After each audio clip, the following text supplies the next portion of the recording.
உதவி ஆணையர் அலுவலகத்துக்கு பின்னாடி மாட்டு கொட்டகம் இருக்கு. அந்த கொட்டகத்தில் வச்சு விசாரிச்சிருக்காங்க. கொட்டகத்தை வச்சு விசாரிச்சப்ப அங்கே என்னன்னா போய் அந்த இடத்த போய் பார்த்தப்ப பைப்பு உடஞ்சி கிடக்கு, கம்பு கிடக்கு, கம்பி கிடக்கு, மிளகாத்தூள் பொடி மகுன்னு அந்த இடத்துல கிடக்கு. மிளகாத்தூள் பொடி மகுன்னு அந்த இடத்துல கிடக்கு. அந்த பையன் தண்ணி கேட்டிருக்காப்புல. அங்கே இருந்த நபர்கிட்ட நான் கேட்டு சொல்றேன், தண்ணி கேட்டிருக்காப்புல. தண்ணி கூட கொடுக்காதாம நீ ஏடா நடிக்கிறியா, விக்கல் எடுத்திருக்கப்ப நீ ஏடா நடிக்கிறியா அப்படின்னு சொல்லி மேற்கொண்டு அந்த பையனை தாக்குனதுல சிறுநீர் மலமும் அங்கனக்குள்ளேயே போயிருச்சு. போனதில் ஒரே ஒரு விக்கல் எடுத்திருக்கு. விக்கல் எடுத்த மணிக்கு அந்த பையன் மயக்கப்பட்டு விழுந்துட்டான்.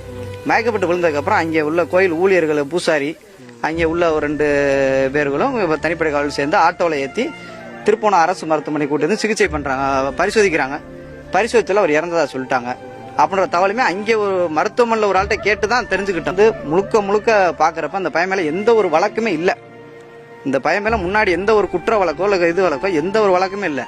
தவறான ஒரு புகார்தாரை சரியாக விசாரிக்காம இந்த பையனை குற்றம் சாட்டப்பட்ட ஒரே கருத்துக்காக இந்த பையனையே ஃபோக்கஸ் பண்ணி விசாரித்து அவனை தாக்கி இது ஒரு கொலை தான். இது சொல்லப்போனால் ஒரு கொலை தான் இந்த இடத்துல நடந்திருக்கு.